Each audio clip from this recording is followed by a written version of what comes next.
Kaylee, thank you so much for being here today. I greatly appreciate it. For those that haven't had a pleasure of meeting you, can you share with everyone your name, your company name, and where you guys are located? Yeah, my name is Kaylee Rumley, and I work for Three Mountain Roofing, and we're up in Jeffersonville, Vermont. And you, what is your position?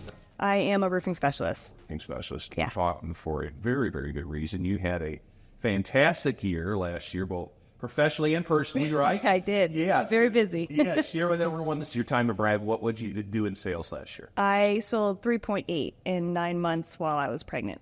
$3.8 million, mostly residential roofing. Well, yep. Mostly retail, so not insurance. Yep. In your first full year, Correct. Which is really 9 months. Sure.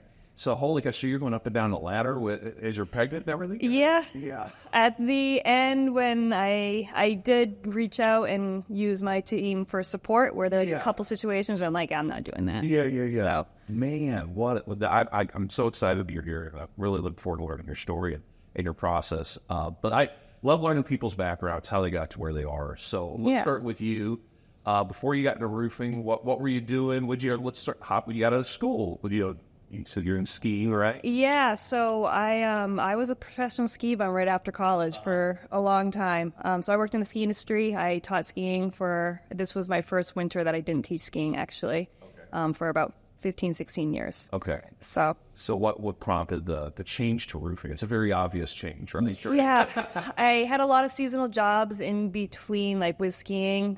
So working in the outdoor education center or outdoor education field, and then farming too. But I met the owners, Lee and Elisa, while working in the ski industry. Okay. And Elisa was a good friend well before she was my boss, so we kind of always kept in touch. And I was catching up with her one day, and I was in between jobs, and Lee, her husband, was like, "You want to work for a roofing company?" And I said, "I don't really know much about roofing," but he's like, "Don't worry, we'll teach you." Yeah. So I jumped on board. That's great. And so you said your first week this when they went to executive perspective, right? Yeah. Yep. So they're like, answer the phones. We're going to do some training. Yep. And we'll be right back. Exactly. What do you remember back then? You're like, what were your thoughts, your feelings?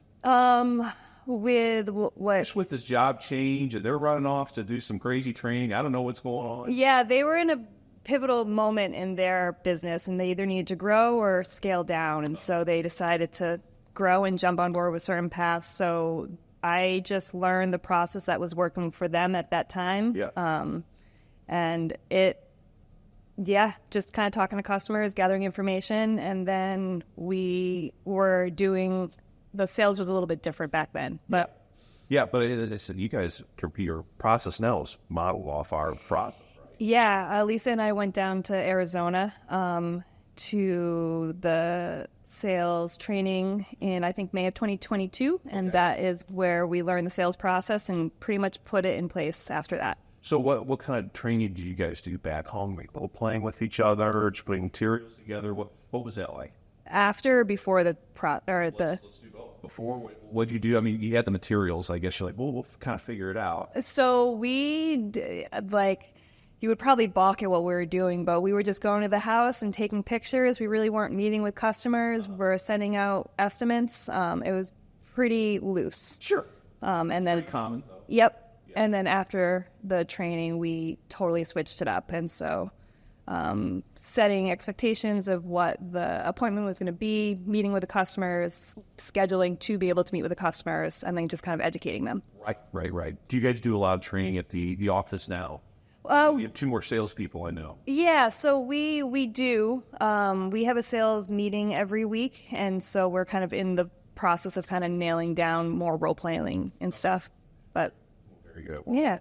I'm excited to learn the special sauce and how you're going to have such a killer first 9 months. So let's dig into it. Support for this podcast comes from Dynamic Air Quality Solutions. Since 1982, Dynamic has been the leader in designing, manufacturing, and distributing IAQ products to the commercial and residential markets through authorized HVAC contractors. Certain Path members receive the exclusive value of the Clean Air Defense System private label to drive your brand in the market you serve. Our commitment starts with support. We provide you with world-class industry-leading technical and communication training, face-to-face and online. Become a Clean Air Defense System indoor air quality partner and dominate your market. Visit worldclassiaq.com for more information. When you head to a call, what kind of preparation do you do for it?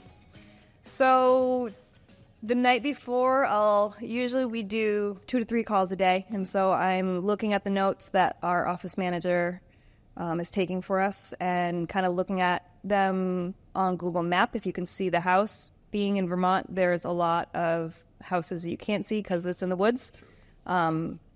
And then on the way there, I'm trying to review the notes again, but I don't like to know too much information. I'd rather get that information from the customer. Okay. So you don't know, they just want to quote? Or... Yeah, typically gathering if they know they need a roof replacement or if they want an inspection. And then we're starting a repair department. So that's kind of been in the works for a little bit, so... Yeah, any kind of special music to get yourself amped up? Or... No, I do podcast and audiobooks. Okay. What do you... this is always a tough question. Yeah. Well, what are you listening to? Like? For The Game, which is a podcast by Alex, I can't remember his last name. Yeah. But the book I'm listening to right now is The 12 Rules of Life. Okay. So you're always looking for something that could kind of help you develop a little bit. Absolutely. That's fun. You just where do you find your books? I go any training or there's a couple of people I follow on social media that's in the sales world, and they always post book lists. And I'm always asking for recommendations from people if I kind of know that they're into like self-development or sales, what their favorite books are. Yeah. So you get to the house, come to the door. Yep. You kind of step back. How do you start building that rapport right away? It's so valuable. Yeah, I kind of dive right into it. So I say, tell me about your roof. And so that kind of just opens up the conversation of why I'm there. And then they sometimes do the walk around with me, but if they don't, I set the expectation of what the whole process or the meeting is going to be about or the timing of it. And could you outline that or what roughly you said? Yeah. In what sense? No, like just, hey, what's your, this is Jones, this is what the process is. Yeah, so I'm here to look at your roof. So kind of what the next steps are is I want to gather information from you.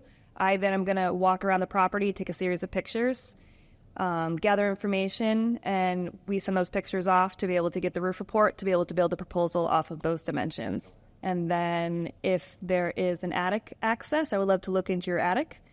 And then if you have a little bit of time after, we like to sit down with customers just to educate them on the process of a roof replacement. And do you have enough time?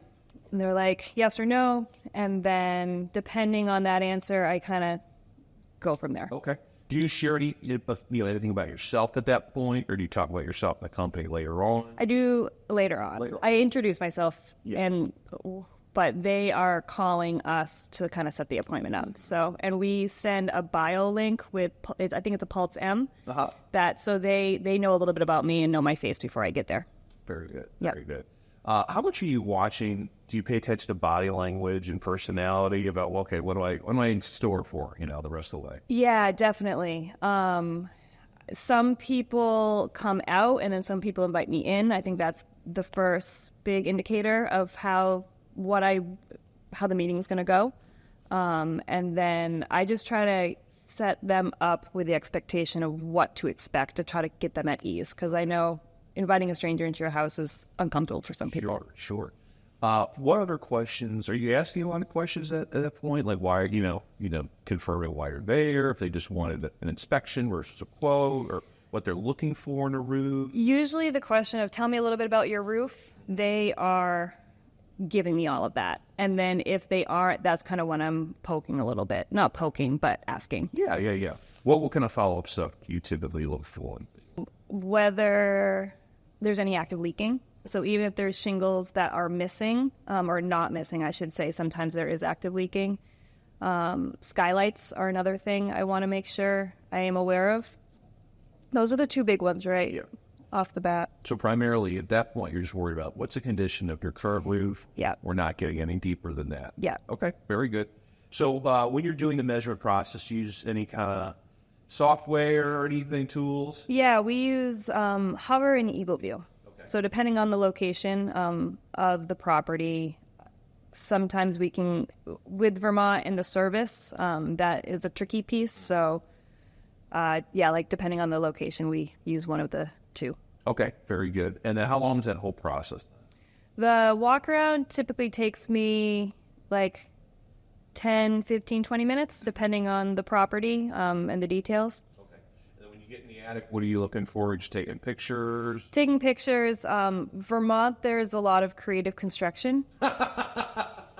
And I like that. Creative construction. yeah, and a lot of older houses too. So the decking is sometimes like old barn board. And so knowing what we're getting into after the roof is off, if we need to put plywood on top. Right. And then also leaking too. Sure. A lot of ventilation issues. Yes. Again, older houses are interesting because they breathe more than the newer houses. So looking for mold too. Yeah, the very bad news sometimes. Exactly. So, okay, so after you do your measurements, you're taking pictures. By the way, what software do you use to upload pictures? Do you use anything? Just keep it on our phone. Yeah, if I have service, I'll use the Hover app and just upload them directly. If not, we order the Eagle View ahead of time if we can. All photos, or do you do any video? All photos, some video, Okay. depending on the situation, Okay, but mostly photos. All right, what's the next step? So I'm gathering the information, and then I head back, whether they're walking with me or head back to the door, find them, and then we head to the kitchen table. All right, so outlining your sales process as best you can, sitting here cold. I know you.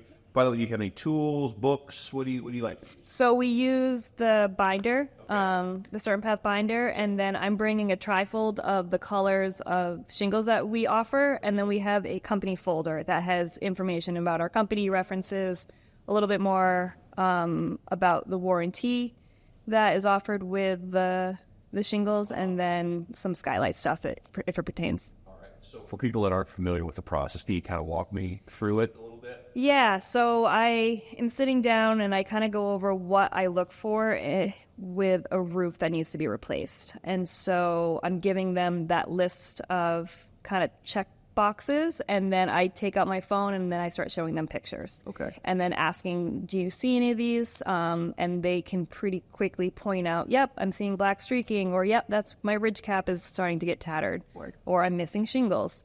And so I'm then clarifying like color drip edge and pointing out chimneys if they need a cricket or not, or if they have one. Probably stuff they don't think about. Exactly. I'm just trying to give them as much information about their roof as possible. Right. Okay, so you're going through, okay, these are the things that are wrong. Yeah. I'm glad you had me out here because these are issues. What's the next step in the process? Then I use the Certain Path, I'm blanking on the name, but it's the 10, what's the most important part about your roof? Yes. And so I'm offering them that page, and that kind of opens up the conversation of where they're coming from as a customer. Right. So there's all sorts of good stuff like what they value, right? Exactly. So you're looking at, is it five most important things or three most important things to them? I forget what it is of the 10. I asked I know they're all important, but is there one or two that kind of stick out to you being most important? Right. So I think it's like, I have this list actually. Finance, I think it's like financing, value, peace of mind, energy savings, appearance, guarantees. Yep. So when guarantees. people say those, the response, how does that change your mindset or your approach? I'm going over all of them, and so I'm going to just cue in on the ones that are important to them and maybe talk a little bit more about them. Okay, very good. Or kind of,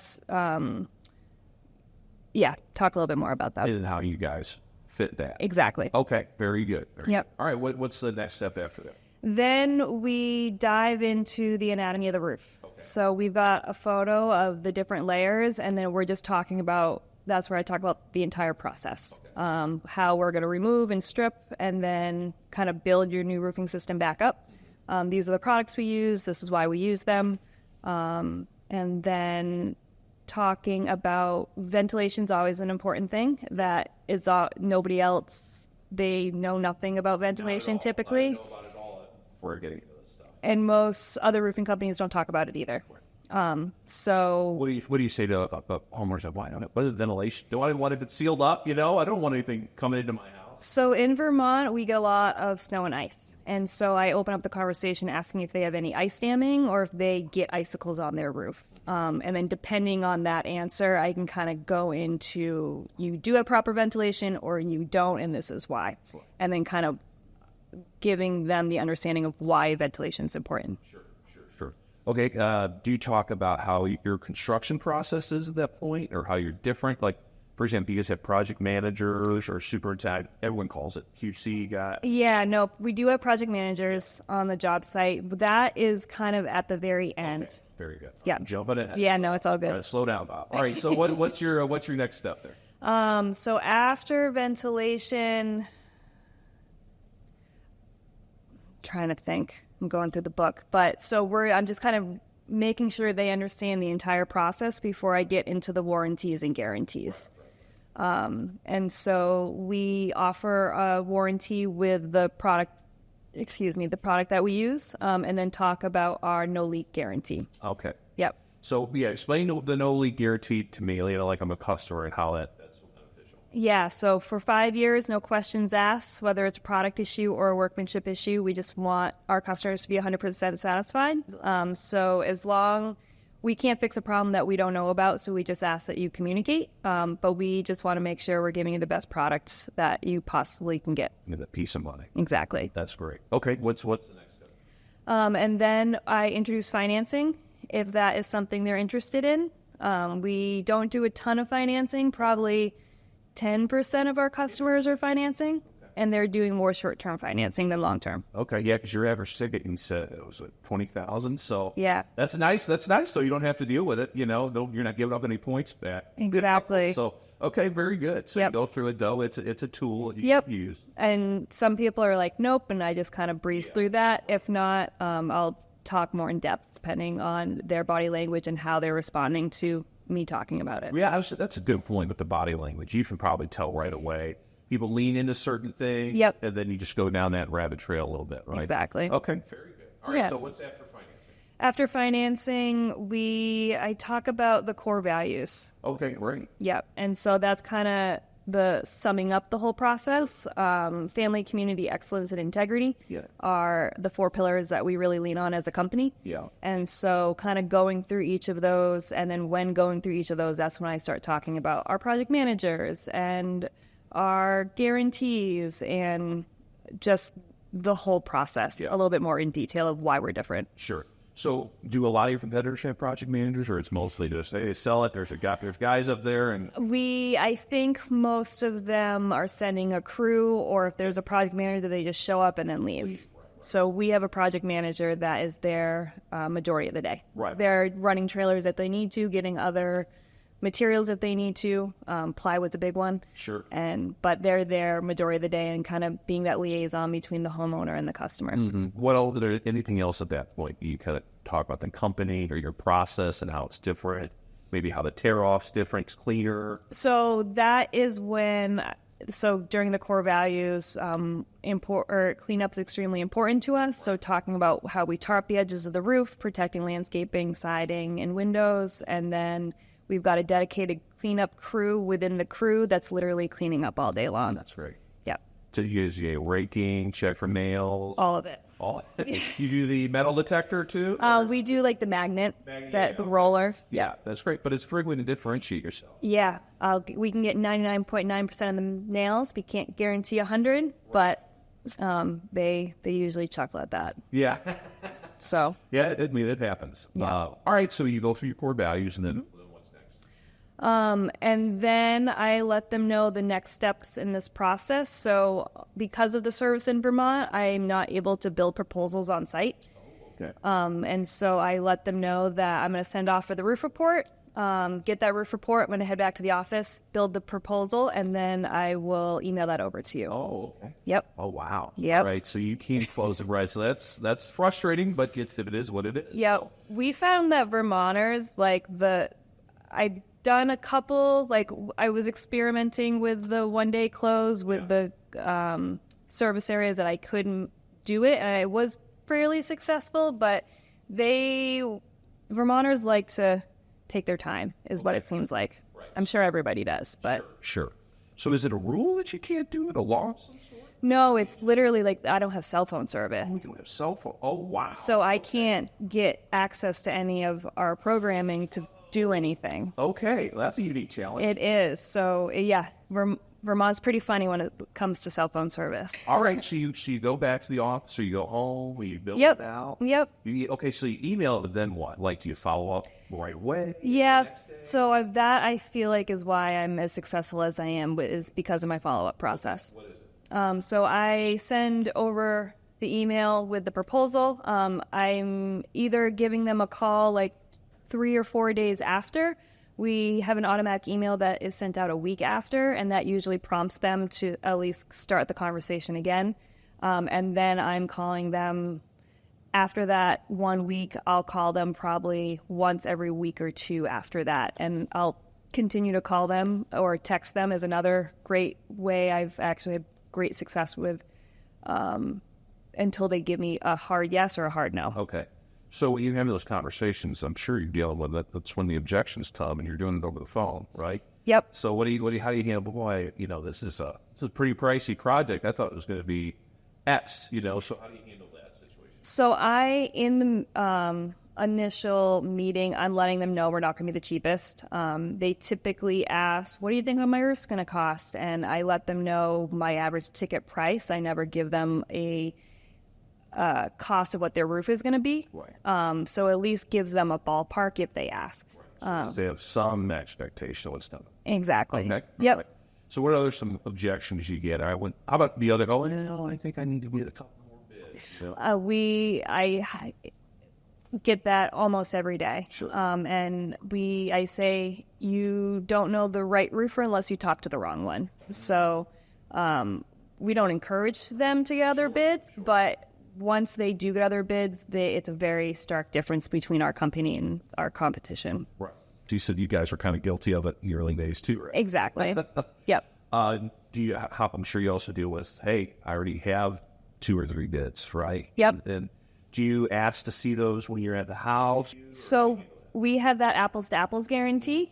So once I know, or they tell me they're getting other bids, I remind them about our apples to apples guarantee. And then once I can get that quote emailed to me, it's, I'm not going to say it's easy, but I've got a process of being able to kind of work through other companies' bids to let them know these are the differences that you're working with. Do you get a lot of, everything's online now. Yep. Like a lot of our HVAC people, or all the trades. This water heater costs this. Why are you so expensive? I did research. Shingles cost this. Why are you this expensive? Yeah, I don't get as much as you would think. I just drive back to the service piece of our company, and that you're not going to find that with anybody else. Like a truck and a truck can show up and do the job. They're not going to be able to do it in a day.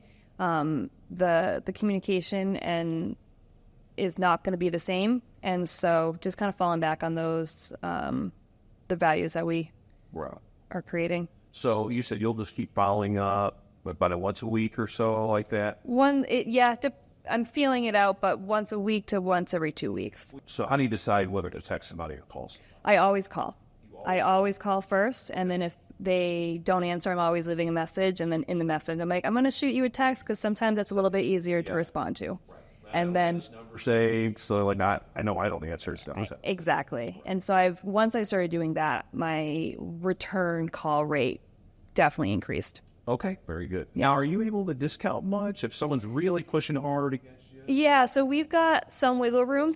And so once I get the apples to apples guarantee, if they can give me another proposal, I can usually drop the price a little bit. Okay. And that usually, if they want to go with us, that's enough to kind of get them across the finish line. Okay. Support for this podcast comes from Shuby. Keeping your client's floors clean can be a hassle, but it doesn't have to be when you use Shuby's high-quality shoe covers and surface protection products on every job. Our products are specifically designed to showcase your professionalism at a minimal cost per job. Made from strong, durable materials that won't rip or tear, our products ensure maximum protection. We know that your time is valuable, and that's why we make it our mission to provide you with the tools you need to get the job done quickly and efficiently. So why wait? Visit www.shoeby.com to check out some of our great products and use code SC10 to get 10% off all Shoeby products. Support for this podcast comes from Professional Plumbing Group. How many hours in a day do your plumbers waste because you don't have the right part for the job? This problem leads to additional issues and reduced productivity, poor customer satisfaction, and increases your cost per job. Professional Plumbing Group, or PPG, can help you solve all those issues and more. We have everything you need to help your business grow and become more profitable while allowing you to focus on plumbing, not inventory management. Go to authorizedplumberprogram.com for more information. All right, so someone, they're like, okay, you got me sold. We're going to go with you guys. So what's the next step then? I let them know kind of where they are in the queue for the schedule, and ask them for a shingle color because we need to be able to order the materials, and then send over the invoice the invoice for the deposit, and then a contract. Once I gather all of that information, let them know that I'm handing it off to the production side of our team. Okay. But I'm their go-to person, so if they have any questions between now and install, because it is a hurry-up-and-wait game, let me know, and we'll work things out. And then I'm making ops notes for our production team, and then kind of handing that over. Okay, very good. Yeah. Now, what happens if we're like, you know what, I think I really wanted that darker brown versus black?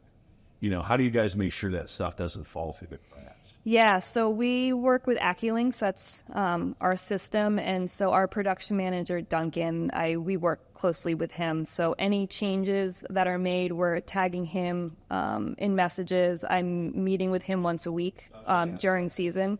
What's your meeting look like? So it's a big topic is this week in Expo. There's a production session. And we're going to talk about how to do a meeting properly to make sure all those details don't fall through the cracks. Yep. We kind of nailed this process down last year, and it's been super successful. A lot of things have fallen through the cracks less. Yeah. So we do 2 weeks out, and he prints out all of the jobs and the ops notes for the week that we're talking, and then each of our sales team has an office day, and on that office day we're sitting down with Duncan and literally going over, pulling up the job, looking at the pictures, anything that's different or unique, and then he's pulling up the material list as well, and just kind of double checking all of that while we're together. Okay.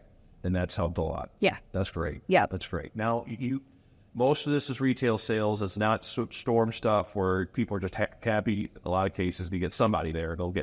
So how do you avoid cancellations? Because your buyers are not in a rush, I feel like, most of the time, right? Yeah. So how far booked out are you, first of all, typically? A couple weeks?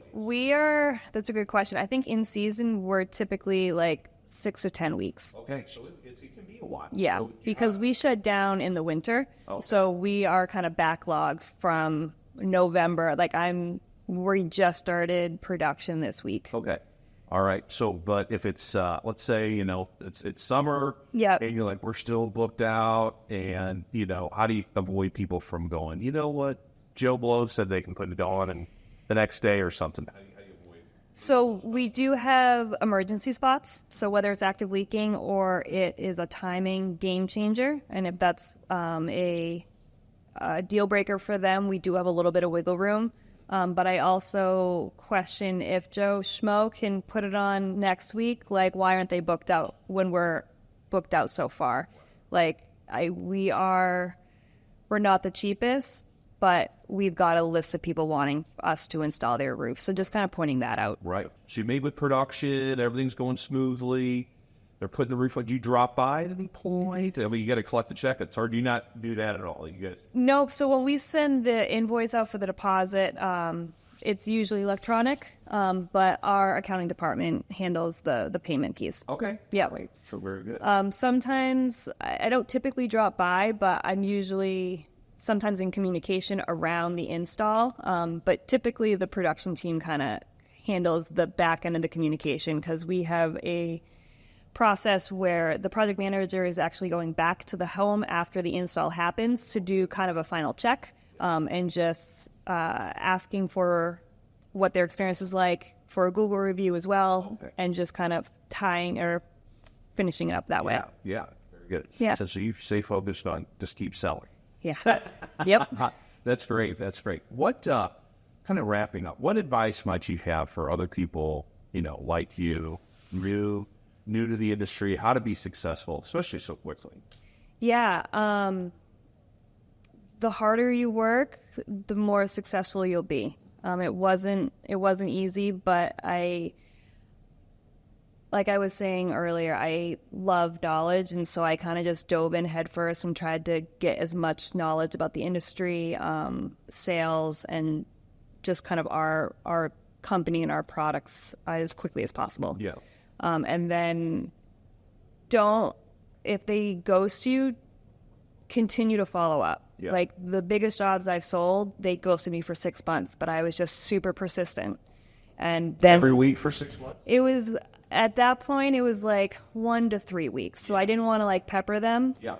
But it was a call or a text, and then he was like, "Oh, I'm still thinking about it." And then it would be like 2 months later. But those were the two biggest deals I closed, was about a 6-month lag time that they basically ghosted me. Yeah. Was it just like, just one more time for the H part? A lot of those? Those were commercial sales, so they had to run it up the food chain essentially. But yeah, so be persistent with the follow-up. Yeah. So you said you really were adamant about educating yourself as much. What did you do to catch up on an industry you had no knowledge of before? So we work with an Owens Corning product, and they have a great online education training seminars, and so I just watched all of those. And to be completely honest, Lee, the owner, has spent many, many, many hours going over projects with me. Yeah.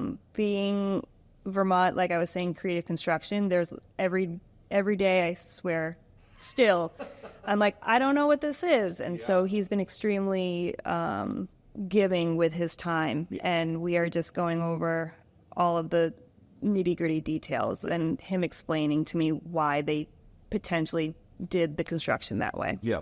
So what's it like now being in the roofing industry for this not that long, but long enough to have some incredible success, and it sounds like be with a great team that's super supportive. Yeah.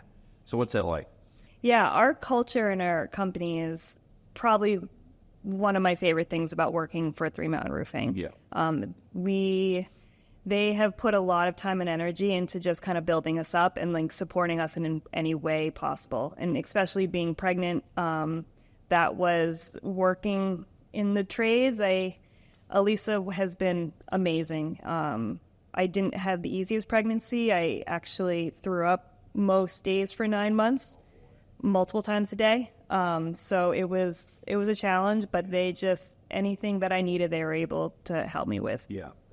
And now you've got a full year ahead. You said you're even, I think, ahead of where you were last year? Yeah, I just closed a pretty big job yesterday, but I'm a little over 900,000 right now. Man, that's great. Yeah. This is early, this comes out, I'm not sure quite when. This is, mid-March or March. So that's fantastic. Yeah. I am trying to change my perspective with numbers, just with the little guy. Yeah. Instead of having a goal of how much I'm going to sell, I'm working more on my closing rate this year. Oh, good for you. So trying to work less, but keep that number up, if that makes any sense. Yeah. So what do you think the difference is? How are you going to improve that? Continuing with follow-up and educating myself more. To be honest, I've been able to kind of increase that closing rate 3% since I've been back. And so it's just kind of not doing as many jobs and kind of focusing on the jobs that I do have and really giving the customers kind of more time and attention. Okay. Maybe slowing down. Are you just slowing down more, or you're hitting on certain parts of that presentation that people respond better to? Yeah, a little bit of both. That's a great question. I haven't really dove into it myself, but it's I'm definitely taking more time with the customer. Sure. It hasn't been super busy this winter, so our hour appointments, I'm able to kind of stretch it out to an hour and a half, potentially 2 hours, to really help them feel like they're getting as much as they can from that process, if that makes any sense. If you're pregnant, you're thrown out there every day. You're learning a new job, a new industry. Yeah. I mean, there's a lot of discomfort going on. Yes. Yeah. In every sense of that word. This is becoming more you. You're ingesting this information and able to spit it back out to other people naturally. So, very good. All right, last question. Yeah. What motivates you every day? I mean, you did some pretty incredible stuff in not the best circumstances, right? Yeah. So what motivates you to do this? Hard things make you better. So of course, money is definitely a motivator for me. I've worked in male-dominated industries, and so I want to make sure I can be just as good as the boys, if not better. So kind of being the best I possibly can is another motivator for me as well. I love it. Do you ever get any pushback as a female roofing? Oh, yeah. So how do you handle that? That is why I need to educate myself as much as possible. So it doesn't happen often, but it's those old school contractors that don't think women should be in the trades, or they kind of balk and roll their eyes when I show up, and I just school them with the knowledge and just start spitting stuff at them. Yeah. In industry terms. Sure. And so they kind of take a step back and realize I actually do know what I'm talking about. And then they typically, actually all of them kind of have okay, you do. Yeah. So. Yeah. Well, and then you've got perch of the pudding. Almost $4 billion in year one. Exactly. That's fantastic. Well, hey, I can't thank you enough for all your time, getting up early during an expo. So I really, really appreciate your time. Thank you for being here. Thanks, Bob. Support for this podcast comes from HD Supply. At HD Supply, our job is helping you do yours. We are uniquely positioned to help drive your business through unrivaled access to professional-grade plumbing, electrical, and HVAC products and innovative business solutions such as our Stockwise inventory management program, fully customizable to meet your needs and improve productivity. Our national network of distribution centers and more than 2,200 store locations nationwide provide a national reach with a local focus, providing unmatched convenience and product availability. We power pros to do more. The Successful Contractor Podcast is part of the Certain Path family. Certain Path builds successful home service businesses and has for 23 years. We do it by providing contractors with a proven path to success, professional coaching, software solutions, and a member community of over 1,000 contractors just like you. Doubling your sales with a 20% net profit and an inspiring company culture is all possible. Let us show you the way. With Certain Path, success is made certain. Visit www.mycertainpath.com for more information.